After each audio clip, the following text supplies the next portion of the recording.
Salam sejahtera, terima kasih karena bersama dengan saya di Nazlin Unity Channel.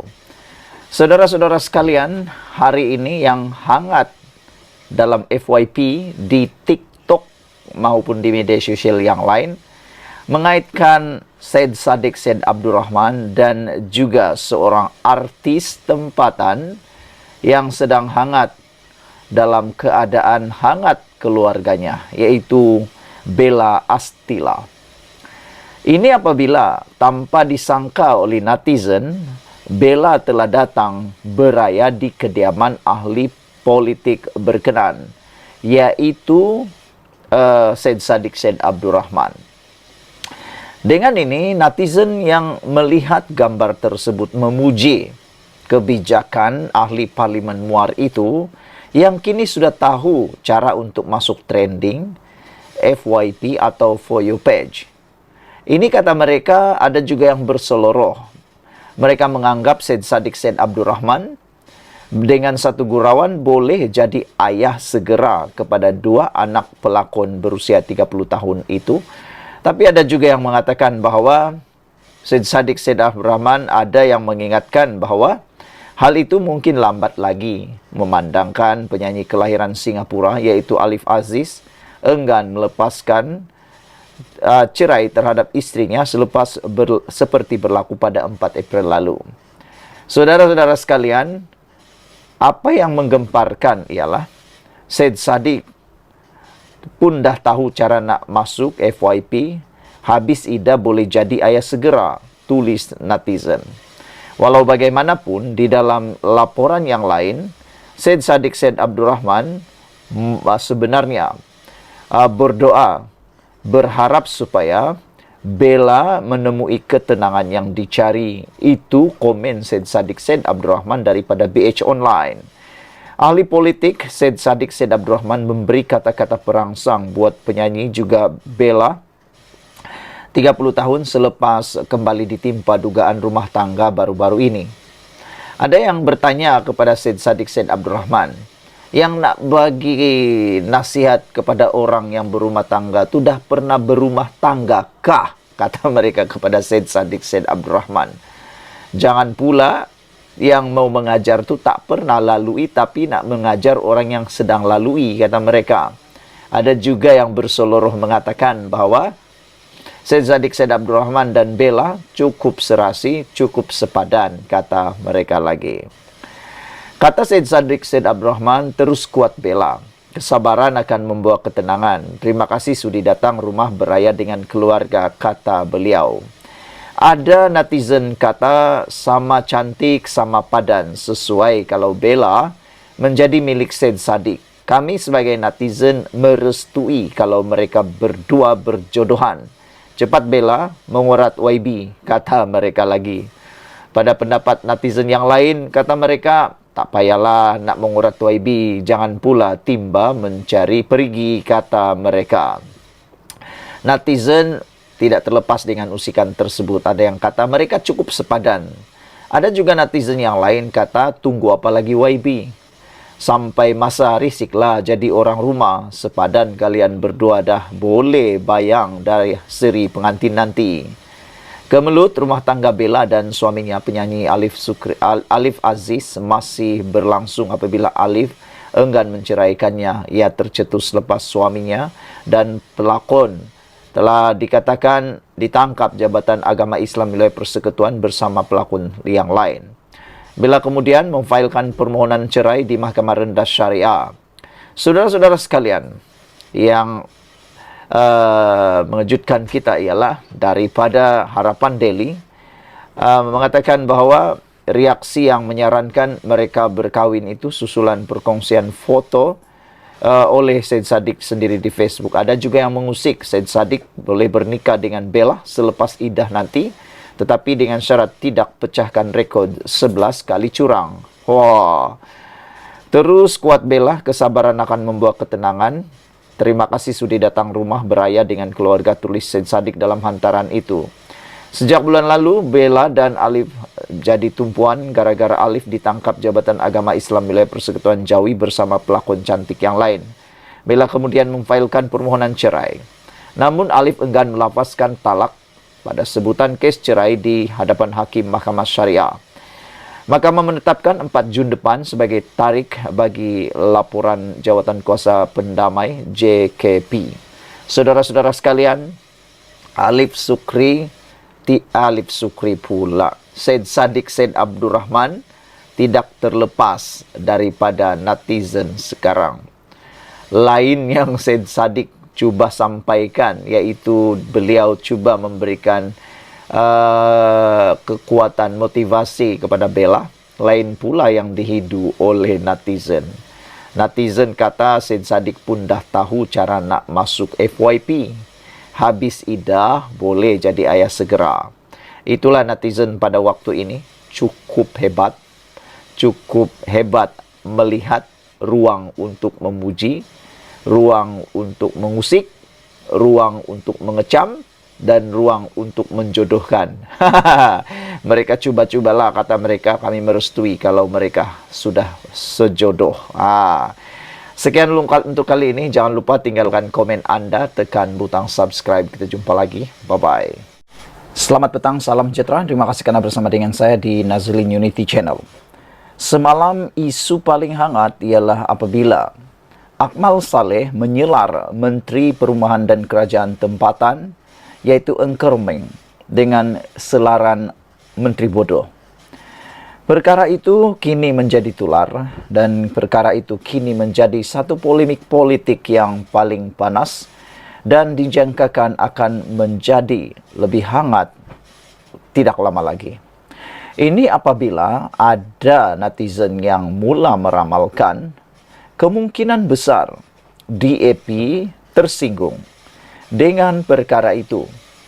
Dan apa yang menarik perhatian kita ialah Akmal Saleh merupakan Ketua Pemuda UMNO, dan UMNO adalah sebahagian parti yang terdapat dalam Kerajaan Perpaduan, dan Kerajaan Madani ini dipimpin oleh Anwar Ibrahim. DAP juga ialah ahli dalam Kerajaan Perpaduan ini. Untuk makluman Anda semua, DAP ialah parti yang memiliki kerusi yang cukup besar di dalam Kerajaan Perpaduan pimpinan Anwar Ibrahim. Ada netizen kata, silap-silap hari bulan Anwar Ibrahim sudah berada di dalam keadaan yang disebut di luah mati ibu, ditelan mati ayah. Nak backup mana satu? Nak backup UMNO, mati ibu. Di backup DAP, mati ayah. Perkara itu mungkin sekarang ini sedang ligat bermain di fikiran penganalisis politik, dan juga tidak silap kalau kita kata sedang mengganggu pemikiran Perdana Menteri kita. Mengganggu, apa yang mengganggu sekarang ini mungkin mengganggu juga apa yang difikir oleh Anwar Ibrahim tentang kerajaan ini. Ada yang mula menjangka mungkin silap-silap hari bulan UMNO akan meninggalkan kerajaan, atau UMNO disuruh buat keputusan. Atau silap-silap hari bulan DAP akan tinggalkan kerajaan. Itu yang dikata tadi. Nak luah mati ibu, nak telan mati ayah. Namun demikian, apa yang menggemparkan dan mengejutkan semua pemerhati politik di Malaysia ialah apabila Anwar Ibrahim ditanya atau disoal tentang kenyataan Akmal menggelar Menteri Bodoh. Untuk makluman Anda semua yang memilih Engker Meng sebagai Menteri Kerajaan Perumahan dan Kerajaan Tempatan ialah Anwar Ibrahim. Beliaulah yang memilih berdasarkan kemampuan dan juga berdasarkan realiti bahawa Engker Meng adalah menteri yang terbaik. Semalam seorang adun telah menyenaraikan pencapaian luar biasa yang telah dicapai oleh Engker Meng. Namun sehingga kini kita belum dapat melihat lagi sesiapa nak backup Akmal Saleh pula untuk menyenaraikan pencapaian hebat Akmal Saleh di peringkat kebangsaan maupun di peringkat kerajaan tempatan. Hari ini Anwar enggan layan kenyataan Akmal Saleh gelar Menteri Bodoh. Perdana Menteri Anwar Ibrahim berkata dia tidak akan melayan kenyataan Dr. Akmal Saleh selepas Ketua Pemuda UMNO itu menggelar Menteri Perumahan dan Kerajaan Tempatan Eng Korming sebagai bodoh dan menjadi punca keadaan ekonomi lemah. Kata Anwar, saya tidak melayan kenyataan seperti itu. Pada pikiran saya, ia bukan konteks yang betul bagi kerajaan perpaduan kita. Kita harus bekerja sama, katanya kepada pemberita hari ini. Anwar berkata demikian selepas melancarkan konvensyen antarabangsa Dr. Ambedkar dan sambutan ulang tahun kelahiran Dr. Ambedkar ke-133 yang diadakan di Pusat Konvensyen Ideal IDCC di Shah Alam, Selangor hari ini. Kemarin Akmal menafikan kempen boikot yang dilancarkannya sebagai punca ekonomi negara semakin teruk. Sebaliknya Akmal berkata keadaan ekonomi menjadi buruk kerana terdapat menteri bodoh seperti Menteri Perumahan dan Kerajaan Tempatan Eng Korming. Eng sebelum itu membuat hantaran di X mengatakan bahawa pekerja tempatan menanggung sengsara akibat boikot yang dimainkan oleh pihak tidak bertanggung jawab. Jangan sekali masuk dalam perangkap penghasut. Negara kita memerlukan usaha semua pihak untuk membangunkan ekonomi negara, kata pemimpin DAP itu. Dia turut memuat naik tangkapan skrin daripada laporan media Cina dalam ciapan tersebut. Akmal sebelum ini menggesa orang ramai memboikot kekemat susulan penemuan stoking tertera kalimah Allah di beberapa cawangan kedai serbaneka itu. Namun keadaan terus hangat apabila beberapa cawangan kekemat dilempar bom petrol. Selepas itu, Akmal juga mengajak orang ramai memboikot produk keluaran syarikat usahawan kosmetik Alif Sukri kerana mengeluarkan video pendek lagu raya yang didakwa mencemarkan kesucian bulan Ramadan. Pada Selasa lalu yang di Pertuan Agong, Sultan Ismail berkata berkenan menerima menghadap pemimpin UMNO dan DAP termasuk Akmal sendiri di Istana Negara. Baginda bertitah agar isu itu dihentikan. Saudara-saudara sekalian, kita sebenarnya bersyukur. Kita bersyukur kerana mempunyai seorang Perdana Menteri yang bijaksana seperti Anwar Ibrahim yang tidak menambah api, menambah lagi kepanasan isu tentang gelar Menteri bodoh ini.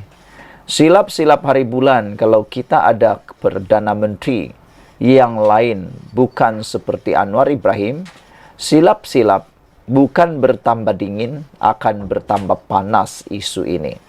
Tapi Anwar Ibrahim enggan melayan kenyataan Akmal menggelar Menteri bodoh. Sebenarnya kita bersetuju dengan tindakan Datuk Seri Anwar Ibrahim apabila tidak melayan kenyataan tersebut. Tak usahlah melayan kenyataan-kenyataan seperti itu, kata netizen. Ada netizen kata silap-silap mungkin. Akmal Saleh sekadar nak mencari publicity, kata mereka. Silap-silap hari bulan, Akmal Saleh hanya mahu kelihatan sebagai hero, kata mereka. Namun ada juga yang mengatakan Akmal Saleh diminta supaya lebih tenang dan jangan sembrono berkata, kata mereka. Adab di dalam berucap, adab di dalam menyampaikan satu pandangan, sesungguhnya ada, terutamanya orang yang hidup dalam adab ketimuran. Anwar Ibrahim mengatakan bahawa saya tidak melayan kenyataan seperti itu. Pada fikiran saya, ia bukan konteks yang betul bagi kerajaan perpaduan kita. Kita harus bekerjasama, kata Anwar Ibrahim.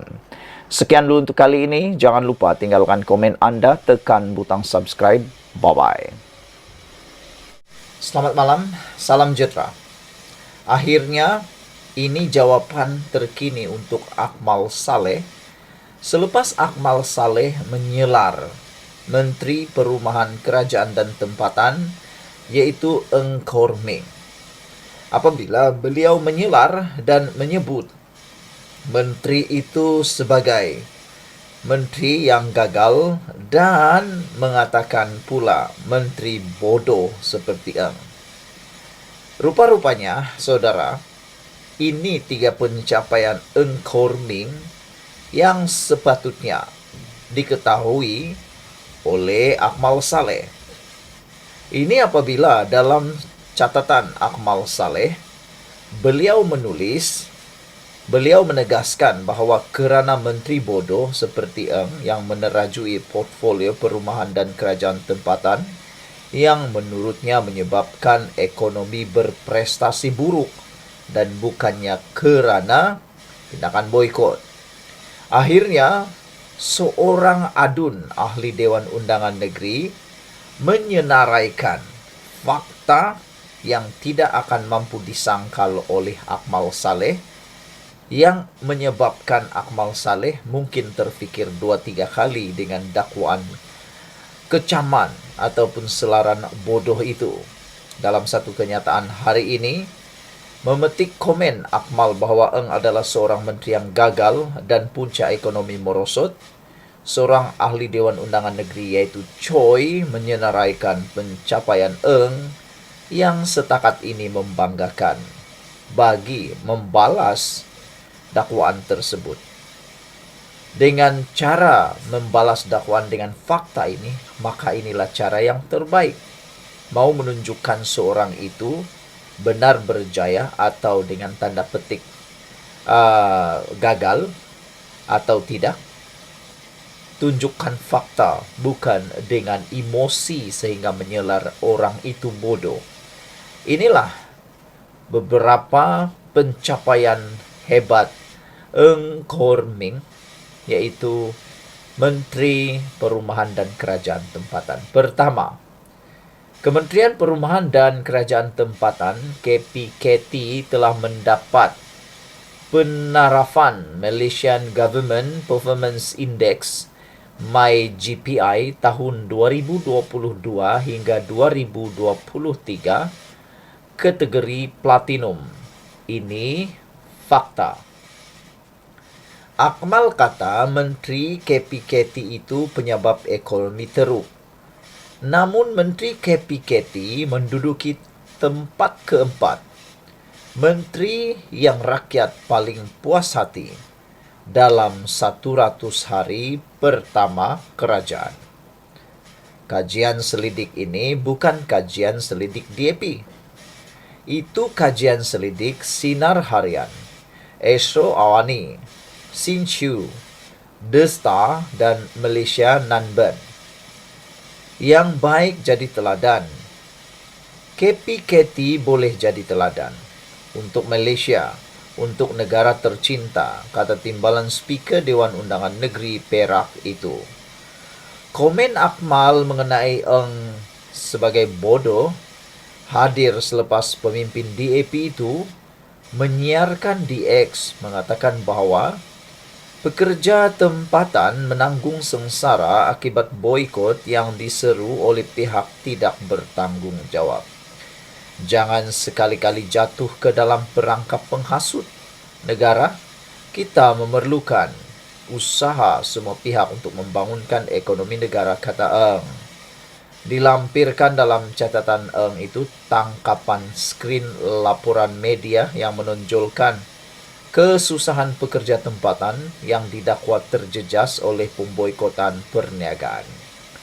Akmal sebelum ini lantang menggesa boikot terhadap Kekemat susulan isu stokin terkerah kelima Allah.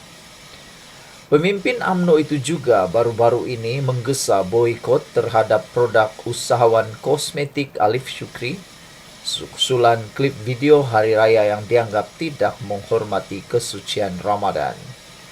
Selasa lalu yang di-Pertuan Agong Sultan Ibrahim Sultan Iskandar berkenan menghadap pemimpin UMNO dan DAP termasuk Akmal di Istana Negara dan menggesa mereka menumpukan kepada perpaduan bukan perpecahan. Sementara itu, Eng telah memilih untuk tidak membalas kata-kata Akmal. Di hantaran DX, dalam hantaran DX, Eng sekadar berkongsi laporan media mengenai pengiktirafan Agong untuk kementeriannya. Tanpa merujuk kepada komen Akmal, Eng menulis, "Kami mengambil berat, kami berkhidmat, dan kami laksanakan. Biar fakta yang tunjukkan. Kami akan memberi tumpuan untuk meneruskan prestasi dan menjadikan Malaysia sebuah negara yang dihormati di mata dunia. Inilah yang kita mahukan. Bukannya berbalas-balas tembak-menembak dengan kata-kata dusta, nista, memalukan, mengaibkan, bahkan tiada adab langsung, tetapi menulis dengan membalas fakta, dengan fakta, dan memberikan jawaban dalam bentuk pekerjaan yang hebat. Dalam laporan hari ini bertajuk Adun DAP berkata, "Kami tak akan panggil Akmal bodoh, tapi bahas dengan prestasi," kata beliau. Seorang Adun DAP berkata, pemimpin parti itu tidak akan melabel Dr. Muhammad Akmal Saleh sebagai bodoh, meskipun label itu dilemparkan Ketua Pemuda UMNO itu terhadap naib Presiden Parti DAP, Eng Korming. Sebaliknya, kata Adun Channing, Jenny Choi Si Jen, pemimpin DAP akan bahas dengan prestasi, sangkal dengan fakta. Ini selepas Akmal menafikan kempen boikot yang diperjuangkannya menjejaskan ekonomi. Sebaliknya, Akmal sebelum ini menegaskan bahwa kerana menteri bodoh seperti Eng yang menerajui portfolio perumahan dan kerajaan tempatan yang menurutnya menyebabkan ekonomi berprestasi buruk. Yang baik jadikan teladan, yang jahat jadikan sempadan. Akmal adalah seorang yang patut dilakar sempadan, kata beliau. Perbezaan pendapat dalam politik itu amat biasa. Segala ketidakserasian pendapat boleh dibahas dengan fakta. Namun jika fakta itu tidak mampu disangkal, maka dia gunalah serangan tanpa asas. Itu taktik Akmal, kata Choi dalam kenyataan hari ini. Memetik komen Akmal bahawa Eng adalah seorang menteri yang gagal dan punca ekonomi merosot, Choi telah menyenaraikan pencapaian Eng setakat ini. Sekian dulu untuk kali ini. Jangan lupa tinggalkan komen Anda, tekan butang subscribe. Bye-bye. Salam sejahtera, terima kasih karena bersama dengan saya di Nazilin Unity Channel. Isu yang hangat pada malam ini ialah berkaitan dengan Perikatan Nasional. Ada dua soalan timbul. Pertama, sejauh mana kebenaran dakwaan Perikatan Nasional sebelum ini yang mengatakan kononnya ada satu perjanjian yang telah mereka terima. Dokumen perjanjian yang kononnya mereka terima daripada wakil Perdana Menteri yang tidak disebut pun namanya. Sehingga menimbulkan tanda tanya besar. Benarkah perkara itu ataupun Perikatan Nasional sengaja membuat cerita bohong? Dan itu semua kata mereka ada wakil rahsia daripada Perdana Menteri. Sehingga Fadila Yusof yang menjadi perantara dalam perjanjian ataupun perbincangan peruntukan ini telah pun menghubungi Perdana Menteri sendiri untuk pengesahan. Tapi Perdana Menteri kata, memang tiada wakil Perdana Menteri yang mengemukakan perjanjian tersebut. Tapi para pemimpin Perikatan Nasional tetap juga kata ada dan ada. Tetapi akhirnya secara tidak langsung dan sengajanya terjawab sudah persoalan itu malam ini. Yang terkantoi siapa? Bohong siapa? Soalan pertama. Dan soalan kedua pula ialah, adakah selepas dengan laporan media ini, secara otomatiknya berlaku gencatan politik antara Perikatan Nasional dan juga Kerajaan Perpaduan? Dan adakah dengan ini, kerajaan kita ataupun negara kita akan mencapai satu titik gemilang damai yang kita tunggu-tunggu? Hari ini dilaporkan akhirnya Perikatan Nasional akur bertemu timbalan Perdana Menteri, bincang peruntukan pembangkang. Akhirnya mereka sendiri akur. Selepas lebih setahun, Perikatan Nasional PN enggan berbincang dengan kerajaan mengenai peruntukan kepada pembangkang. Datuk Seri Hamzah Zainuddin akhirnya dilaporkan telah pun bertemu dengan timbalan Perdana Menteri memohon untuk peruntukan wakil rakyat blok pembangkang itu. Selaku Ketua Pembangkang, Hamzah dilaporkan hadir dengan Datuk Seri Taqiyuddin Hassan dan Datuk Seri Dr. Ronald Kiandi untuk membincangkan isu peruntukan terbabit. Perkara tersebut disahkan sendiri oleh Timbalan Perdana Menteri Datuk Seri Fadilah Yusof yang memberitahu pemimpin PN sudah berjumpa dengannya di Parlimen pada 19 Mac lalu.